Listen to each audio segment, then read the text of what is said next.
Kasama ko yung fiancé ko, inaayos lang namin yung partner visa para makapagpakasal na kami. Ay, ako nga pala si Agnes. Diyan Nancy! lang ako sa tapat na nakatira.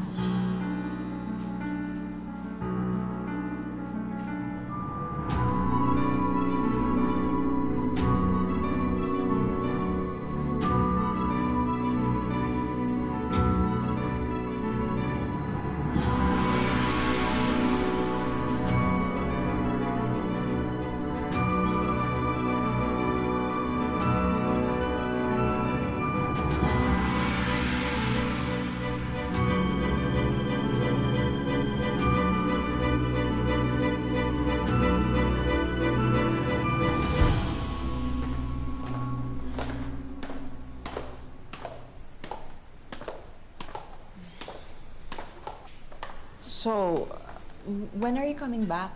I'll be gone 5 days. Again? The other day when I woke up, you were gone, and now you're leaving me again? I'm running for a promotion at work. It's very important to me. We need to save money for our wedding.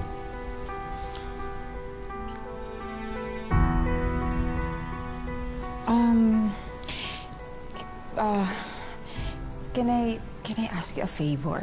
What is it? Remember Lolomon, my grandfather? He needs to be checked up next week. He has difficulty walking because he fell from the jeep. Oh God, I'm so sorry. And baby, can I ask money for the hospital bills, please? Okay, but this is all the money I have. But remember, when we get married, I have no responsibility to your family. It's just us. Okay? Yeah.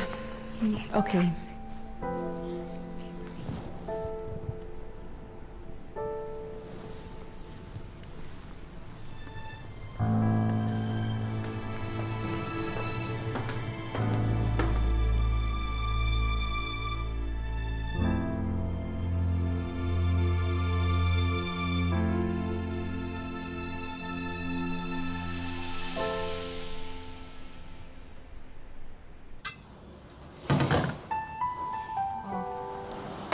Minom ka muna.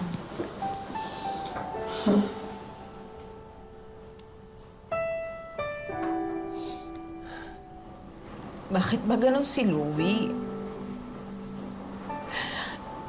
Bakit kailangan niyang iparamdam sa akin na nanlilimos ako para sa pamilya ko?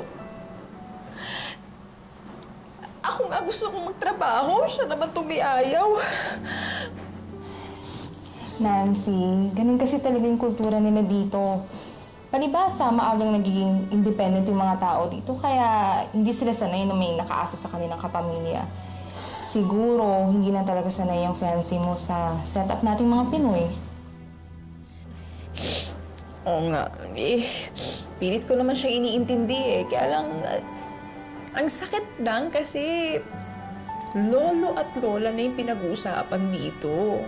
Lolo at lola ko. Ka lang mag-alala, Bes. Ganito na lang.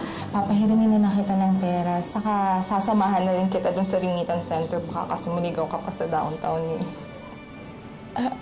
Naku. Huwag na, nakakahiya.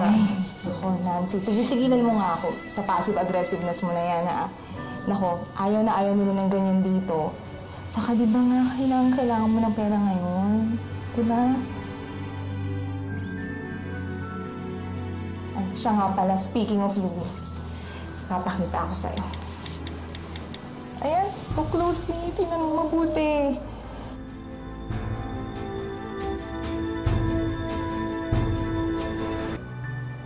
Hala, sorry, ano nangyari? Ano nangyari? Nawala. Teka, sorry na namatay yung recording. Teka nga pala. Bakit mo kinukuha ng video yung boyfriend ko? Kasi, pero Nancy, di ba nga, Akala ko ba out of town yung fiancé mo? Oo. Ewan ko, yun nasabi niya sa akin.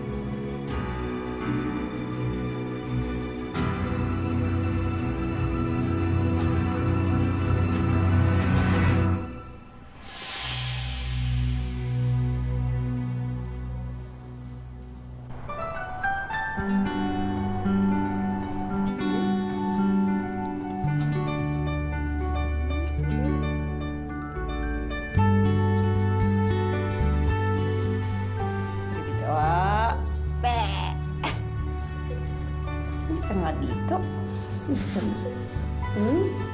Cute. Dito ka. Be.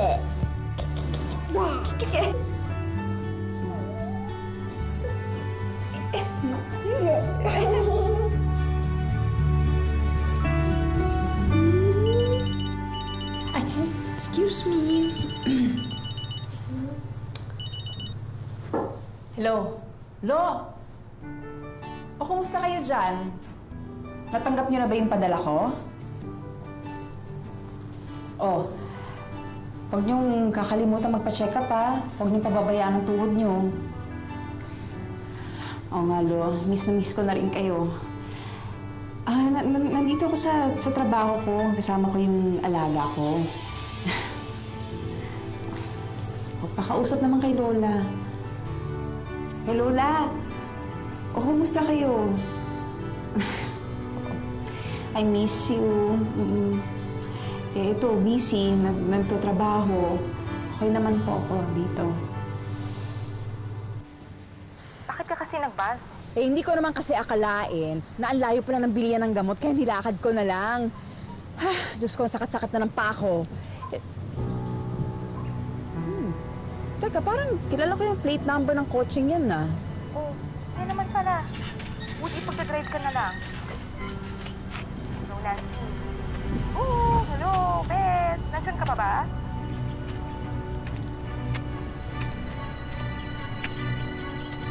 Louie?